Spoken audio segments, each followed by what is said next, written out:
ഹൈക്കോടതിയുടെ നിയന്ത്രണത്തിലാണ് ഈ കേസ് അന്വേഷിക്കുന്നതെന്ന് പറയുമ്പോഴും ഹൈക്കോടതി ഏറ്റവും മിടുക്കരായ ഉദ്യോഗസ്ഥരെ സ്പെഷ്യൽ ഇൻവെസ്റ്റിഗേഷൻ ടീമിന്റെ ഭാഗമായി തെരഞ്ഞെടുത്തിട്ടുണ്ട് എന്ന് പറയുമ്പോഴും നമ്മളെ സംശയത്തിന്റെ മുൾമുനയിലാക്കുന്ന അല്ലെങ്കിൽ നമ്മളെ ആശങ്കപ്പെടുത്തുന്ന ഒരുപാട് വിഷയങ്ങളുണ്ട്.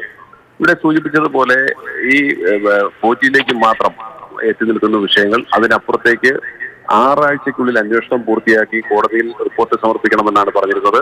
6 ആഴ്ചയിൽ ഏകദേശം 2 ആഴ്ച കഴിഞ്ഞിരിക്കുന്നു. ഇനി 4 ആഴ്ചയാണ് അവശേഷിക്കുന്നത്. അത് ഞാൻ മനസ്സിലാക്കുന്നിടത്തോളം അടുത്ത മാസം 6-ാം തീയതിയോ മറ്റോ ഇത് കൊടുക്കേണ്ടതായിട്ടുണ്ട്, റിപ്പോർട്ട് കൊടുക്കേണ്ടതായിട്ടുണ്ട്. അപ്പോൾ ഇവിടെ ഈ പോറ്റിയിൽ നിന്നും ഒരാളെ പോലും, ഉണ്ണികൃഷ്ണൻ പോറ്റിക്ക് അപ്പുറത്തേക്ക് ഒരാളെ പോലും മൊഴിയെടുക്കാൻ പോലും ഈ അന്വേഷണ സംഘം ഇതുവരെ തയ്യാറായിട്ടില്ല എന്ന് പറയുമ്പോൾ അത് ആശ്ചര്യജനകമാണ്.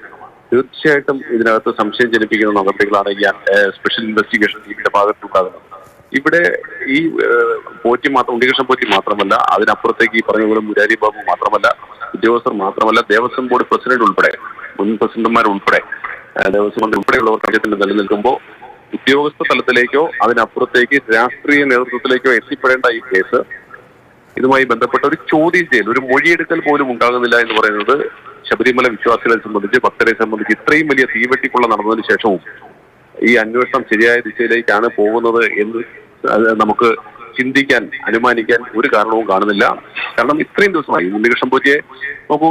ഇന്നലെ കഴിഞ്ഞ ദിവസവും സംസ്ഥാനത്തിന്റെ മന്ത്രി, ദേവസ്വം മന്ത്രി പറഞ്ഞത് ഇത്തരത്തിൽ ഉണ്ണികൃഷ്ണൻ പോറ്റി ഒരു ദ്വാരപാലകരുടെ പീഠം കാണുവാനില്ല എന്ന് പറഞ്ഞ് ഞങ്ങൾ അത് 10 ദിവസത്തിനുള്ളിൽ ഉണ്ണികൃഷ്ണൻ പോറ്റിയുടെ വീട്ടിൽ നിന്ന് തന്നെ കണ്ടെത്തി എന്നാണ് മന്ത്രി അവകാശപ്പെടുന്നത്.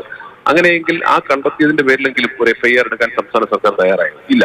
അപ്പോ അവിടെ ഉണ്ണികൃഷ്ണൻ പോറ്റിയെ പ്രൊട്ടക്ട് ചെയ്യുന്ന രീതിയിലുള്ള നടപടികളാണ് പലപ്പോഴും ഉണ്ടായിട്ടുള്ളത്. ദേവസ്വം പ്രസിഡന്റായിരുന്ന പത്മകുമാർ വളരെ പരസ്യമായി വന്നിട്ട് ഉണ്ണികൃഷ്ണൻ പോറ്റിയെ സംബന്ധിച്ച് അദ്ദേഹത്തിനെ വെള്ളം വീശുന്ന നടപടി നമ്മൾ കണ്ടു. അപ്പോ ഈ അർത്ഥത്തിൽ ഉന്നതരായ രാഷ്ട്രീയ നേതൃത്വം, ഭരണ നേതൃത്വം, പ്രത്യേകിച്ച് ഇടതുപക്ഷത്തിന്റെ ദേവസ്വം ബോർഡ് പ്രസിഡന്റുമാരും അംഗങ്ങളും, 3 ദേവസ്വം ബോർഡ് പ്രസിഡന്റുമാർ ഉൾപ്പെടെ 2 ദേവസ്വം മന്ത്രിമാർ ഉൾപ്പെടെ ഈ തട്ടിപ്പിന്റെ പിന്നിൽ ഉണ്ട്. അവരുടെ ഒത്താശയുണ്ട്.